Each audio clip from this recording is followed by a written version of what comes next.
माननीय श्री संजय राउत। धन्यवाद सर। आजकल के जो बजट होते हैं वो किसी राज्य में चुनाव है वो देखकर बजट बनाए जाते हैं, चाहे चुनाव दिल्ली का हो या चाहे चुनाव बिहार का हो। उस बारे में कोई तकरार करने की, कंप्लेंट करने की ज़रूरत नहीं, सब हमारे देश के हिस्से है। अब बिहार का चुनाव है तो बिहार के लिए अगर बजट में कोई ज़्यादा दिया है तो हम उसका स्वागत करेंगे, लेकिन उसके साथ सभी राज्यों को भी अपना हिस्सा मिलना चाहिए। दूसरी बात है कि बिहार को पिछले बजट में 60,000 करोड़ दिया था, मेरे हिसाब से जो जानकारी मेरे पास है, पैकेज दिया था 60,000 करोड़ का, लेकिन उसमें से कितना खर्चा ये सरकार कर पाई है? 600 करोड़ भी अब तक खर्चा नहीं हुआ है, ये जानकारी किसी ने दी है। अगर ये है तो पैकेज पे पैकेज देकर किसी राज्य को आप इस तरह से अपने कर्ज में या क्यों दबाव में आप लेना चाहते हो? सर,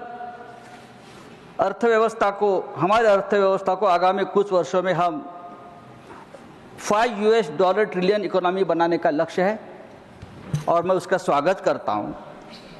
लेकिन उसके लिए जो इंफ्रास्ट्रक्चर खड़ा करना चाहिए, बहुत सी बातें करनी चाहिए, देश की जनता के लिए भी बहुत कुछ करने की ज़रूरत है। वो मुझे उसमें से बहुत सी कमियां ये बजट में दिखती है।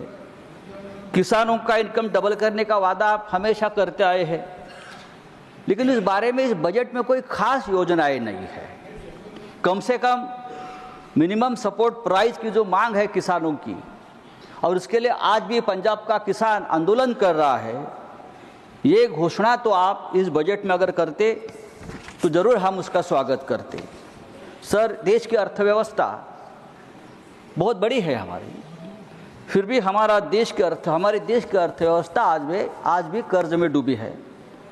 भारत सरकार पर लगभग 185,000 करोड़ का कर्ज आज भी है, और फिर भी सरकार ने कुछ गिने चुने उद्योगपतियों का लगभग 16 लाख करोड़ का कर्ज माफ़ किया, लेकिन किसानों का कर्ज अब तक हम माफ़ नहीं कर पाए हैं। हमारी पूरी अर्थव्यवस्था 325 लाख करोड़ की है, और ये जो कर्ज हमने माफ़ किया है ये अर्थव्यवस्था के 50% के बराबर है। देश के हर व्यक्ति पर आज भी 1.25 लाख रुपए का कर्ज है। सर, सरकार कहती है कि मिडिल क्लास का बजट है। कैसे? आपने 12 लाख तक का इनकम टैक्स को छूट दी है, इसलिए ये बजट सिर्फ मिडिल क्लास का नहीं हो सकता। देश की आबादी लगभग 140 करोड़ की पार हो गई है, उसमें से ये 12 लाख रुपए इनकम पाने वाले कितने लोग हैं? इनकम टैक्स से ज़्यादा परेशान अगर आज लोग हैं तो वो जीएसटी से है। जीएसटी का भी सीधा असर इस देश के मिडिल क्लास पर हो रहा है। लोग मार्केट में जाते हैं, रोज़ लगने वाला सामान खरीदते हैं, और हर सामान पर ये कॉमन लोगों को जीएसटी पे करनी पड़ती है, और इसलिए महंगाई बढ़ गई है।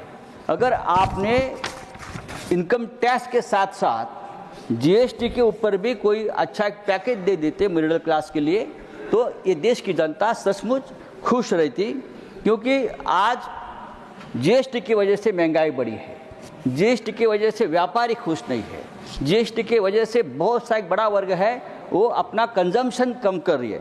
ये सभी बातें हैं वो जीएसटी से जुड़ी है, लेकिन जीएसटी को आपने कोई कॉमन पीपल को जीएसटी के बारे में कोई आपने कंसेशन नहीं दिया है। दूसरी बात है सर कि आपने मिडिल क्लास की अगर आप बात करें तो आज भी ये सरकार 85 करोड़ लोगों 85 करोड़ लोगों को फ्री रेशन दे रही है, तो ये सभी लोग बिलो पॉवर्टी लाइन है, तो उसका मतलब है उनके पास कोई इनकम नहीं है। देश में 15% लोग ऐसे हैं जिनके पास कोई काम नहीं है, वो बेरोजगार है पूरी तरह से, उनका कोई इनकम नहीं है। और हमारे वित्त मंत्री ने अपने भाषण में बेरोजगारी के बारे में कोई न योजना दी है, न बेरोजगारों का कोई नाम लिया है। देश में महंगाई बढ़ रही है, उस बारे में कोई योजना नहीं है कम करने के लिए। रुपया दिनों दिन गिर रहा है, उस बारे में कोई मजबूत योजना नहीं हमारे पास। तो ये सभी बातें अगर हम देखें तो दिखावा ज़्यादा है, इस बजट में दिखावा ज़्यादा है, शो ज़्यादा है। और ये इतना शो है कि ये शो देखकर लोग भूल जाते, लोग भ्रमित हो जाते हैं, बड़ी बड़ी आप भाषण करते हैं। अच्छी बात है, सरकार है, लेकिन मैं हमेशा कहूँगा जब तक इस देश में मिडिल क्लास जिंदा है तब तक ये देश जिंदा रहेगा, क्योंकि देश में लड़ने वाला जो आदमी है वो मिडिल क्लास है। तो आने वाले दिनों में बजट हो या आपकी योजनाएं हो, मिडिल क्लास को, बिलो पॉवर्टी लाइन जो लोग हैं, वो सबको ध्यान में रखकर आपको आपकी योजनाएं तैयार करनी पड़ेगी। धन्यवाद।